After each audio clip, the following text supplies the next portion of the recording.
প্রিয় শিক্ষার্থীরা, আজ রাইটিং টাস্ক 1 এর দ্বিতীয় ক্লাসে আপনাকে স্বাগত। ইতিমধ্যে প্রথম ক্লাসে আমরা বিস্তারিত জেনেছি যে একটি নোটের অধীনেই আমরা 5টি ক্লাস করব, প্রয়োজনে আরো বেশি করব। আচ্ছা চলুন, যেহেতু গত ক্লাসটিতে আমি পরিচয় করিয়ে দিয়েছি এবং কি গুরুত্বপূর্ণ যে ভার্ব, শব্দ, অ্যাডভার্ব বা পার্টস অফ স্পিচ কোথায় কোন অংশ ব্যবহার করবেন সে ব্যাপারেও আমি ধারণা দিয়েছি। নমুনা প্রশ্নের উত্তর সহ কত ধরনের প্রশ্নের সম্মুখীন হবেন সে ব্যাপারেও আমি পরিচয় করিয়ে দিয়েছি। আচ্ছা, আমরা বরং এক কাজ করি, সরাসরি প্র্যাকটিক্যালি দেখতে পারি। তাছাড়া আমরা আরো দেখার চেষ্টা করব যে কিভাবে আপনি প্র্যাকটিস করে আমাদের নিয়মিত গ্রুপে আপনাদের কাজগুলো জমা দিতে পারেন এবং একই সাথে কোন ব্যাপারগুলোকে আপনি বেশি বেশি গুরুত্বের সাথে প্র্যাকটিস করতে পারেন, যাতে করে খুব সহজেই আপনি বাসায় বসে নিজে নিজে প্র্যাকটিসের মাধ্যমে আপনার কনফিডেন্স লেভেলটাকে গ্রো করতে পারেন। আচ্ছা, আমরা প্রথমত এই প্রশ্নটা একটু পড়ি। প্র্যাকটিস 5 এর অংশ হিসাবে the pi charts show, pie chart গুলো দেখায় যে ইলেকট্রিসিটি যা জেনারেটেড ইন জার্মানিতে উৎপাদন করা হয়েছিল, অ্যাট ফ্রান্সে উৎপাদন করা হয়েছিল ইলেকট্রিসিটি ফ্রম অল সোর্সেস, সমস্ত মাধ্যম থেকে, অ্যান্ড রিনিউয়েবলস ইন দ্য ইয়ার 2009, এই 2009 সালে এই রিনিউয়েবল সোর্স এবং অন্য অন্য যে সোর্স গুলো আছে সে সমস্ত সোর্স গুলোতে জার্মানি এবং ফ্রান্সে যে সমস্ত ইলেকট্রিসিটি উৎপাদন করা হয়েছিল তা মূলত এই পাই চার্টে দেখাচ্ছে। দেখুন, আমাদের মূলত অনেক সময় আমরা টাস্ক রেসপন্সিবিলিটি যেটা আছে সেটা মেনটেন করতে পারি না। টাস্ক রেসপন্সিবিলিটি মিনিং দ্যাট এই যে যে এখানে প্রশ্নটা আছে, প্রশ্নটা এক্স্যাক্টলি অনেক সময় আমরা বুঝে সারতে পারি না যে আসলে কি বলা হয়েছে। দেখেন, এখানে কিন্তু একটু সংক্ষিপ্তে লেখা আছে, আপনার কাছে মাঝে মধ্যে দুর্বোধ্য মনে হতে পারে এটা আসলে কি। দেখুন, এখানে এই ব্যাপারটা উৎস আছে, জাস্ট আমি একটু বলছি যে দ্যাট, এরপরে ওয়াজ, এই ব্যাপারটা কিন্তু এখানে উৎস আছে। মানে এই যে ইলেকট্রিসিটি, এটা দেখায় যে যেগুলো এই জার্মানিতে এবং ফ্রান্সে উৎপাদন করা হয়েছিল এই সোর্স থেকে, যেটা 2009 সাল। এতটুক ব্যাপার যদি আপনি রিয়েলাইজ না করতে পারেন, তার মানে আপনার কিছুটা হলেও যে রিডিং স্কিলের যে ব্যাপারটা সেখানে কিছুটা ঘাটতি থাকতে পারে বলে ধরে নেওয়া যায়। এই জন্য আমরা রিডিং স্কিলের দক্ষতাটা বাড়াবো। আমার এই চ্যানেলেই আছে, আপনারা জানেন, রিডিং স্কিলের যে অধ্যায়গুলো আছে সেগুলো একটু ভালোভাবে দেখলেই আপনি যে কোনো পড়া খুব সহজে বুঝতে পারবেন।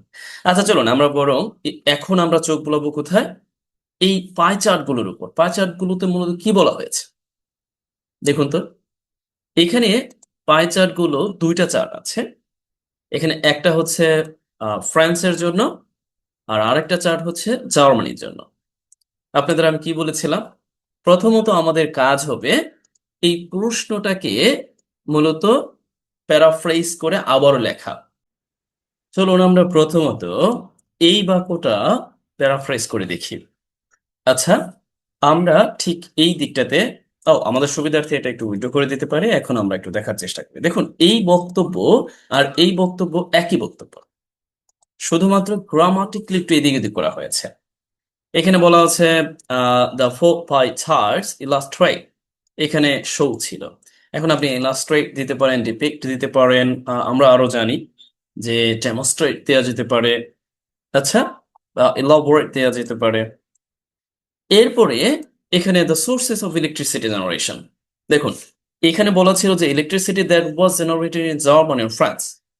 আর এখানে আমরা বলে দিলাম যে ইলেকট্রিসিটি জেনারেশনের যে সোর্সেস গুলো আছে সেগুলো ইলাস্ট্রেট করা হয়েছে কিসের উপর ভিত্তি করে, বেসড অন ও সোর্সেস অ্যালং উইথ রিনিউয়েবলস, সমস্ত সোর্স, সেই সাথে রিনিউয়েবলস যে সোর্স গুলো আছে। আর রিনিউয়েবলস মিনিং দ্যাট যেগুলো পুনরায় ব্যবহার করা যায় প্রাকৃতিক ভাবে, আমরা আবারও বারবার যেগুলো পেয়ে থাকি, যেমন বাতাস থেকে, তারপর সূর্যের আলো থেকে, সেগুলোকে নির্দেশ করা হয়েছে। ইন জার্মানি ও ফ্রান্স ইন 2009, আমরা চাইলে অন্যভাবে লিখতে পারতাম, জাস্ট সিম্পলি এখানে লিখলাম। আচ্ছা, আমরা এই অংশটা বরং নিয়ে আসি। এখন আমাদের কাজ কি বলুন তো। এখন আমাদের কাজ হবে এটার দিকে একটু ভালোভাবে তাকানো, ভালোভাবে তাকিয়ে এমন একটা বাক্য লেখা যাকে আমরা বলতে পারি যেটা হলো জেনারেল স্টেটমেন্ট। এবং এই জেনারেল স্টেটমেন্টটা অনেকটা থেম আছে না, মানে মূল থেম। এই পুরো এইখানে এই চার্টগুলোতে যত কিছু আছে তার মধ্যে মূল পার্থক্য বা প্রধান পার্থক্য সেটা সর্বনিম্ন হতে পারে, সর্বোচ্চ হতে পারে।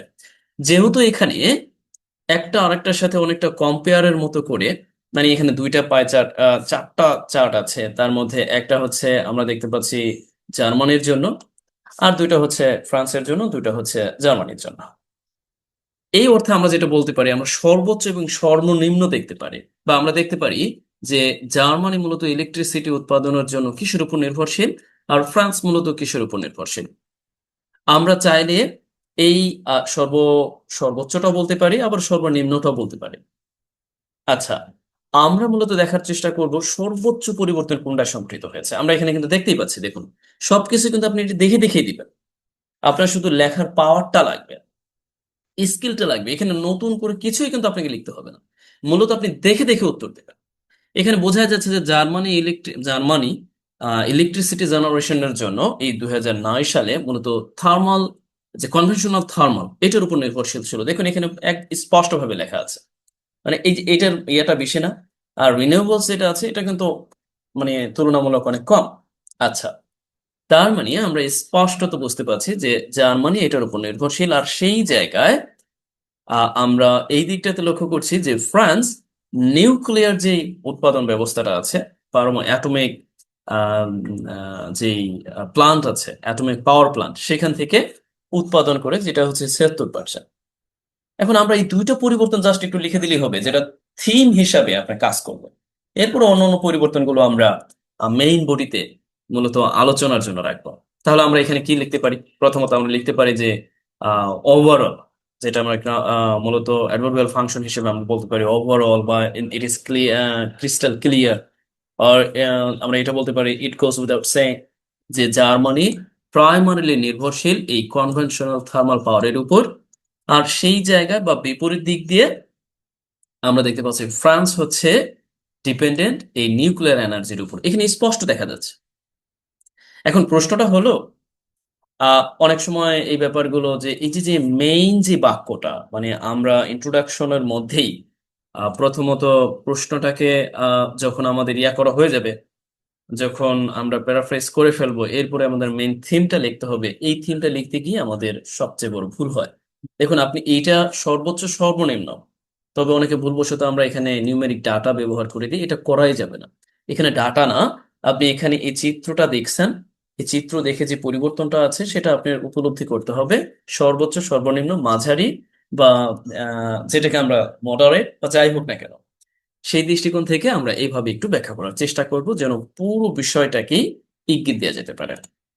আচ্ছা চলুন আমরা বরং আরো একটু বিস্তারিত দেখি। এখন আপনি কি করবেন, এই কিন্তু অনেকগুলো ডাটা আপনি মেইন বডিতে লিখবেন। মেইন বডিতে এখন আপনি সবগুলো ডাটা তো লিখতে পারবেন না, কারণ সবগুলো ডাটা লেখা সম্ভব না।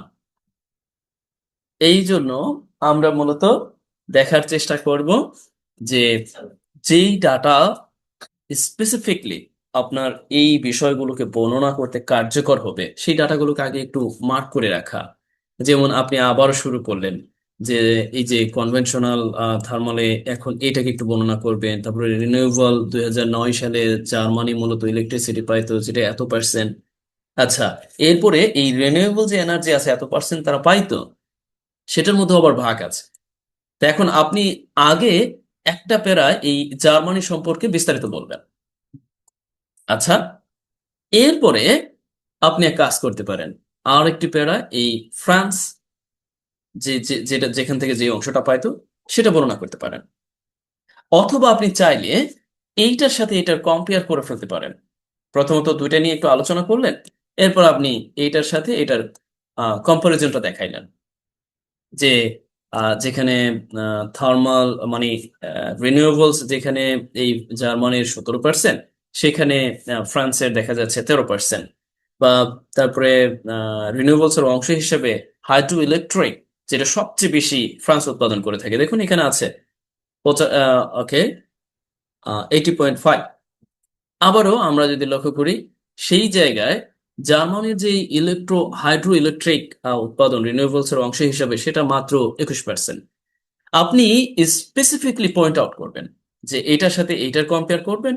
আবার উইন্ড থেকে দেখা যাচ্ছে একেবারে মানে এটা খুবই কম, এটা আমরা দেখতে পাচ্ছি। আর সেই জায়গায় জার্মানি কিন্তু ভালোই এখান থেকে পাচ্ছে রিনিউয়েবলের অংশ হিসেবে ওয়েন্ড থেকে। আবারও আমরা এখানে দেখতে পাচ্ছি, মানে সবকিছু মিলি আপনাকে প্রধানত কয়েকটি মেজর চেঞ্জকে ইঙ্গিত করতে হবে। এখন মেইন বডিতে আপনি কিন্তু বিস্তারিত এই পয়েন্টগুলো উল্লেখ করে করে আপনি ব্যাখ্যা করতে পারবেন খুব সহজেই। আচ্ছা, আমি সময় স্বল্পতা, তারপর আরো কিছু ব্যাপার আছে, এই জন্য আমি আগে থেকে লিখেই রেখেছি। আপনারা জাস্ট একটু চোখ বুলিয়ে নিবেন, এখান থেকে বোঝার চেষ্টা করবেন। আচ্ছা, তবে লেখালেখির জন্য যে কানেক্টর গুলো প্রয়োজন, যেমন দেখেন, প্রথমত আমরা দেখতে পাচ্ছি বোধ, এই যে দুইটা নেশনই জেনারেট করেছিল ইলেকট্রিসিটি রিনিউয়েবলস, মানে কাছাকাছি। কারণ হচ্ছে এখান থেকে 13%, 17%, প্রায় কাছাকাছি এই ব্যাপারটা, তাই। আচ্ছা, এরপরে দেখার চেষ্টা করুন যে তারা টোটাল, আপনি কিলোওয়াট ঘন্টা যেটা আওয়ার, এটা আপনি দিয়ে দিতে পারেন। তারপরে ওই যে আমি বললাম যে আপনি চাইলে এটা দুইটা ভাগে ভাগ করে দিতে পারেন। যেমন দেখুন, ইন কন্ট্রাস্ট, এখানে প্রথমত জার্মানির ব্যাপার বলা হলো। আর ইন কন্ট্রাস্ট, বিপরীত দিকে ফ্রান্স এত বিলিয়ন কিলোওয়াট যেটা তারা পেয়েছে কোথায়, নিউক্লিয়ার পাওয়ার থেকে। বক্তব্য কিন্তু সেই একই কথা, এই বক্তব্যটাই কিন্তু এখানে। জাস্ট আপনি দেখে দেখে উত্তর দিবেন, দেখে দেখে লিখবেন। এই লেখাটাই হচ্ছে আমাদের শিখে আসতে হবে অন্য অন্য ভিডিওগুলোর উপর, আহ মূলত নির্ভর করে অন্য অন্য ভিডিওগুলো দেখে দেখে। কারণ আমি তো এই পর্যায়ে এসে আপনি তো লেখা শেখাতে পারবো না, এই পর্যায়ে এসে আমি আপনাকে স্ট্রাকচার বলে দিতে পারবো, কৌশলটা বলে দিতে পারবো। বাট আপনি যে এটা কি এইভাবে লিখবেন, এইটা কি এখন শেখানোর সময় না। আমাদের অন্যান্য ক্লাসের যে অভিজ্ঞতা সেটা এখানে কাজে লাগাবে। আর সরাসরি যদি আপনি কাজে লাগাতে চান, তাহলে আমি আপনাকে বলবো এটা দেখে দেখে আপনি লেখুন। আবার দেখুন, এখানে কম্পেয়ারটাই করা হয়েছে। মিন ওয়াই, ইতিমধ্যে এটা কিন্তু আপনার মূলত কানেক্ট হিসেবে কাজ করে, কনজাংটিভ অ্যাডভার্বিয়াল ফাংশন হিসেবে। Nuclear energy accounted for 1/5 energy electricity, মানে নিউক্লিয়ার, এই যে দেখুন, দেখছেন, মানে এই যে nuclear electricity, sorry to say here, যে এই নিউক্লিয়ার যে পাওয়ার প্ল্যান্ট আছে, অ্যাটমিক পাওয়ার প্ল্যান্ট, সেখান থেকে মূলত ফ্রান্সের এত%। আবারও আমরা যদি এখানে একটু লক্ষ্য করি যে ওয়াইল কনভেনশনাল, যেটা relatively minor portion in France, ফ্রান্সে সেটা অপেক্ষাকৃত কম। তো একই রকম ভাবে আমরা চাইলেই কিন্তু এই ব্যাপারগুলোকে ধাপে ধাপে পর্যায়ক্রমে পরবর্তীতে আমরা একটা কনক্লুশন টেনে দিলাম। দেখুন, আমি যে যে প্রথমে আপনাকে একটু বললাম যে আপনি হয় কম্প্যারিজন করবেন, নতুবা এটা এটা ব্যাখ্যা করে পরে কম্পারিজ করবেন। অন্তত বডিতে আপনি দুইটা প্যারা প্রোভাইড করতে পারেন, এইরকম ভাবে দুইটা প্যারা, এর চেয়ে বেশি দেওয়াটা উচিত হবে না। একটা প্যারায় হয় আপনি মেজর পরিবর্তনগুলোকে উল্লেখ করবেন, আর একটা প্যারায় মেজর পরিবর্তনগুলোকে একটা আরেকটার সাথে তুলনা করবেন। অথবা আপনি চাইলে শুরু থেকেই এক একবার একটা বাক্য জার্মানি নিয়ে লিখতে পারেন, যে কনভেনশনাল থার্মাল আর এই নিউক্লিয়ার মধ্যে পার্থক্যটা দেখাতে পারেন। আবার আরেকটা বাক্যে আপনি এই রিনিউয়েবল যেটা আছে, এটা এটা কাছাকাছি এটা বোঝাতে পারেন। আবার আরেকটা বাক্যে রিনিউয়েবল এনার্জির অংশ হিসাবে মূলত জার্মানির পরিবর্তনগুলো, এই যে হাইড্রো ইলেকট্রিক, এটা দেখাতে পারেন। আবারও ফ্রান্সের এই হাইড্রো ইলেকট্রিক, যেটা একেবারে পুরোপুরি বলা যেতে পারে, এটা দেখাতে পারেন। তার মানে আপনি মেজর চেঞ্জ গুলো দেখাবেন, যত বেশি নিউমেরিক ডাটা এখানে ব্যবহার করতে পারেন কোনো সমস্যা নেই। এই যে যে আপনি লিখে উপস্থাপন করার যে কৌশল, and this is called you know writing skill. আপনি যতক্ষণ অবধি না এই বিষয়গুলোকে ভালোভাবে উপলব্ধি করতে পারছেন, বা এই এই লেখাগুলো কিভাবে লিখতে হয়, যেটা কিন্তু আমরা একেবারে শুরুর দিকে জেনেছি যে এই লেখাগুলো আপনি কিভাবে লিখবেন। এই যে এখানে আমাদের ভোকাবুলারি গুলো আছে, এখানে কিন্তু স্পেসিফিকলি বলে দিয়েছি যে কোন লেখাটা কিভাবে উপস্থাপন করবেন, কিভাবে বলবেন। এই জন্য এখানে আপনার বেশি বেশি একটু মনোযোগ দিতে হবে। আপনি এই ফাইলটা ভালোভাবে বারবার যদি পড়েন, বারবার দেখার চেষ্টা করেন, আমার মনে হয় না যে আপনি ঠেকে থাকবেন। এখন একই রকম ভাবে আপনি কি লিখতে পারবেন? এখন আপনার সুবিধার জন্য একটা কাজ করেছি, কাজটা হলো আহ এখানে এই যে এই বিষয়টা ওভারঅল, মূলত আমরা বলতে পারি যে এই লেখাটা ধরুন কথার কথা আহ স্কোর 8 পেল, আচ্ছা, বা 7 পেল। এরপরে লক্ষ্য করেন আরেকটা লেখা আছে, এই লেখাটা কেন কম পেল সেটা আপনি কম্পারিজন করতে, মানে কম্পেয়ার করতে পারেন। যদিও ভালো লেখা 6-এর মতো, এটা আমি রেখেছি এই জন্য যাতে আপনি কম্পেয়ার করে আপনার বেস্ট চেষ্টাটা আপনি চালিয়ে যেতে পারেন। এখন আপনার কাজ কি? আপনার কাজ হচ্ছে এটা এখানে লেখা আছে, নো প্রবলেম, আপনি এইটাই আবারও লিখবেন। আবার দেখুন, পরক্ষণেই আমরা এখানে আরেকটা দেখতে পাচ্ছি, এই এখানে এইটার উপর ভিত্তি করে এখানে উত্তর দেওয়া আছে। আপনার কাজ আপনি আবারও লিখবেন, মানে আপনি লিখে অভ্যস্ততা বজায় রাখবেন, আপনি আবারও লিখবেন, দেখে দেখে লিখবেন, আপনার কাজ দেখে দেখে লেখা। মানে আপনি মনে করছেন যে দেখে লিখলে কতটুকু, আপনি প্রাইমারি স্টেজে থাকলে আপনি দেখেই লেখেন, এরপর আপনি আবার না দেখে লেখেন। লেখার সময় যে আপনি এই শব্দগুলির সাথে পরিচিত হবেন, এই বিষয়গুলোই কমন না আসলেও অন্য এক ক্ষেত্রে উত্তর দেওয়ার সময় আপনি ঠিকই আপনার কাজে লাগবে, এবং সেটা কার্যকর হবেও বটে। এজন্য কিন্তু আমি সব সময় বলি, আপনি যদি প্রাইমারি লেভেলে থাকেন তাহলে দেখে দেখে লেখেন, আর যদি আপনি ইন্টারমিডিয়েট লেভেলে থাকেন তাহলে আমি বলবো যে আপনি প্রশ্ন দেখে দেখে প্র্যাকটিস করুন, তারপরে এই উত্তরের সাথে একটু মেলানোর চেষ্টা করুন। আপনি মানে কম্পেয়ার করতে পারবেন, নতুবা আমাদের গ্রুপে জমা দিন আপনার কাজটি।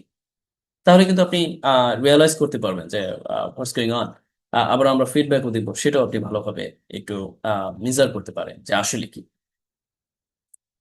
দেখুন, আপনার লেখার চর্চা আপনাকেই করতে হবে, আমি তো দেখাই দিলাম মাত্র। আমি তো আর আপনাকে মানে এইভাবে ধরে ধরে চর্চা করতে পারবো না।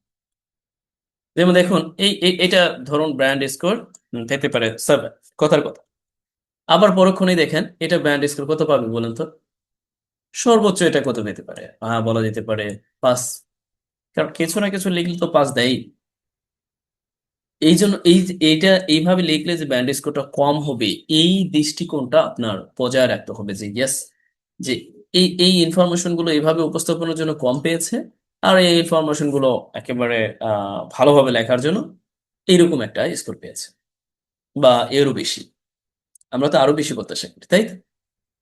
আশা করছি আপনি ক্লাসের এই নিয়ম অনুযায়ী এটা আপনি করবেন, ক্লাস প্র্যাকটিস 7 আপনি করবেন। এবং সরি হিয়ার, আমরা তো 6 দেখলাম, 5 এবং 6 দেখলাম। আপনার কাজ হচ্ছে 7 এবং 8 দেখা, তবে 7টাই দেখবেন। আমি 8টা রেখেছি শুধুমাত্র আপনার জানার জন্য যে এটা আসলে এইভাবে লিখলে আপনি এমন স্কোর পাবেন। আচ্ছা, এরপরে আপনি 9ও দেখবেন। আপনি প্রথমত দেখে লিখবেন প্রয়োজনে, এরপরে না দেখে লিখবেন। তারপরে আপনি পর্যায়ক্রমে দেখতে থাকবেন, আমরা পরবর্তী ক্লাসে এই 10 থেকে শুরু করব। ঠিক আছে? আমরা প্রত্যেক ধরনের যে প্রশ্নগুলো আছে আলাদা আলাদা ভাবে আমরা দেখার চেষ্টা করব, আপনিও এক জায়গায় একটা প্লে লিস্টের মধ্যে পাবেন। আশা করছি আপনি ক্লাসটি এনজয় করেছেন, এবং আপনি আমার কথা মতো এই প্র্যাকটিস গুলো বজায় রাখবেন। ভালো থাকুন, সুস্থ থাকুন।